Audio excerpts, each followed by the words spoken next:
In this video, I will want to present to you the character of Rebecca. I have studied her character both from the book of Daphne du Maurier and the movie adaptation made by Hitchcock in 1940.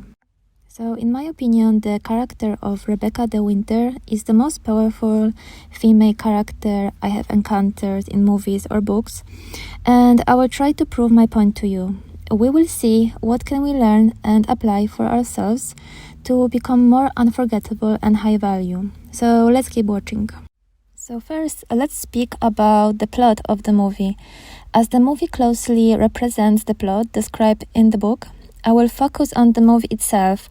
However, I did read the book as well, as I wanted to get more in depth about the descriptions of Rebecca. As she was the most intriguing character I have ever encountered, I became obsessed with her. Well, similarly to every other character in the movie and book, everyone was obsessed with her.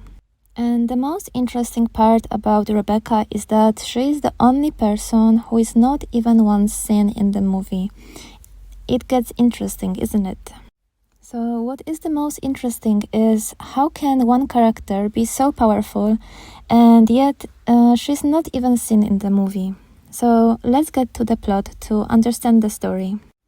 A naive and somewhat simple young woman is working as a hired travel companion for decadent rich ladies.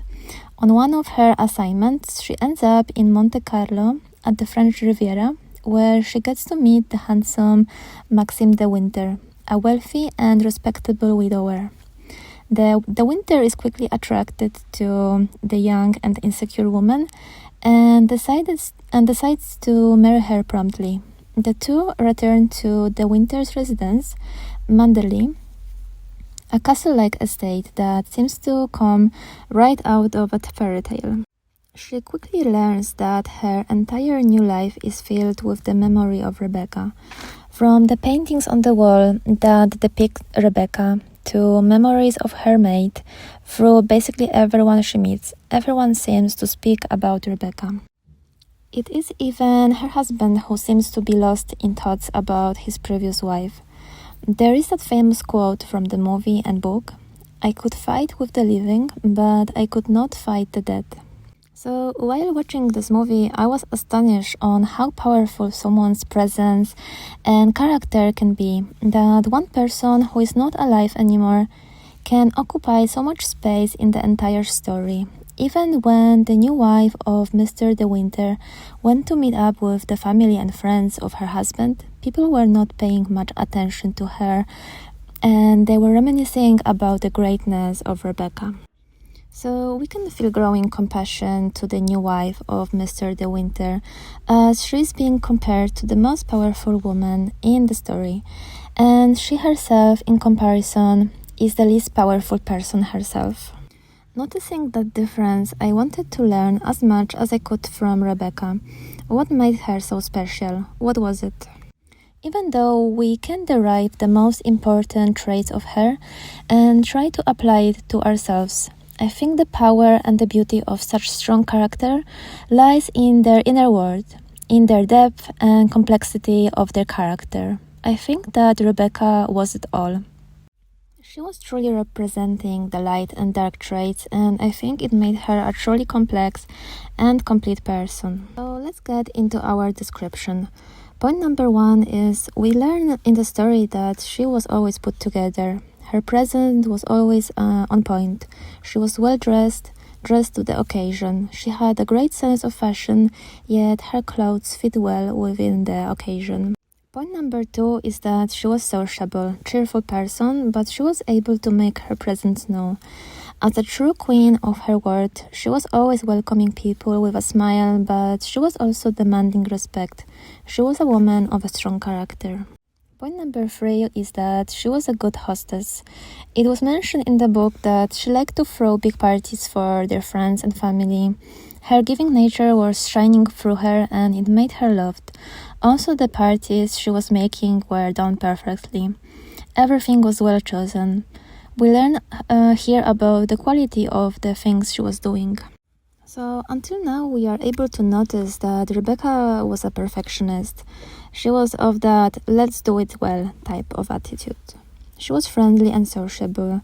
She was not timid, and she had a good presence. She was demanding and providing quality, and she herself was an example of that. She was representing her values in the way she was dressing, and she showed up. It is also mentioned in the movie and book that she adored the sea. We learn in the book that she was a very passionate person. Point number 4. She was a queen of her own world. She had probably demanded the best room in the entire mansion. She loved the sea, and her room has a beautiful view overlooking the sea.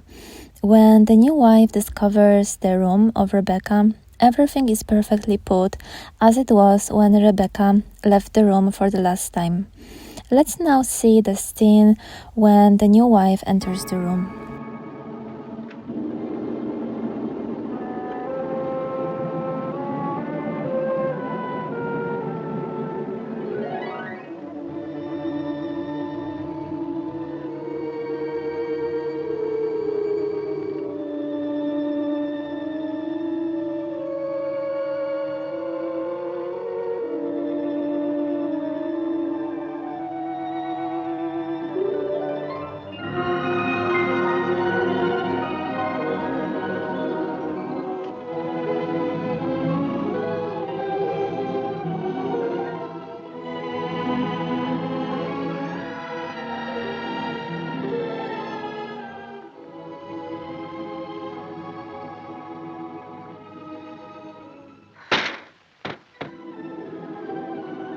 Do you wish anything, madam?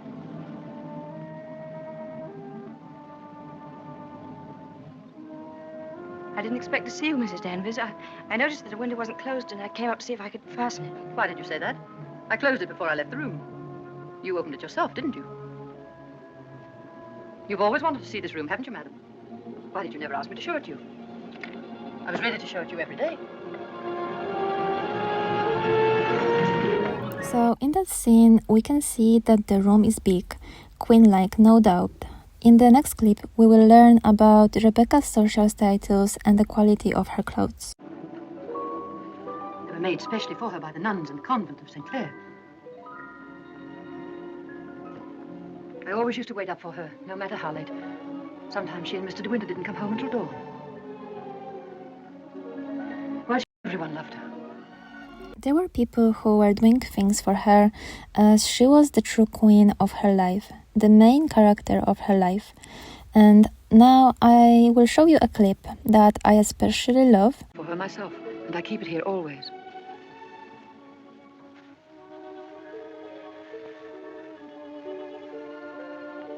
Did you ever see anything so delicate?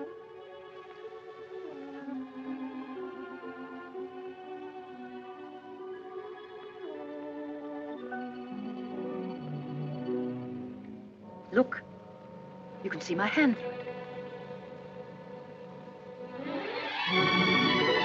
We can see that the new wife is very much overwhelmed by the idea of Rebecca. I don't know about you, but for me, the way we hear about Rebecca, it gives off a no doubt main character vibes. It seems that the new wife is everything that Rebecca was not, which is timid. She is also very submissive, to the point that even the maid seems like she has power over her. I think that Rebecca was a full and complete character. She had her perfected presence, physical appearance, complemented with her favorite perfumes. She was well taken care of on the outside and on the inside too. She was indulging in her self-care moments, as we learn in the books and movie. And she has a complex, powerful personality too. So she was sociable and respectable, able to provide quality to others. I think in conclusion, she was a high-value woman and we can learn a lot from her. In summary, I recommend you watching the movie and reading the book. The book is probably better as it has more descriptions and we are able to learn more about Rebecca. I hope that I have convinced you that Rebecca is a true powerful female character and a queen of her own world. Thank you for watching.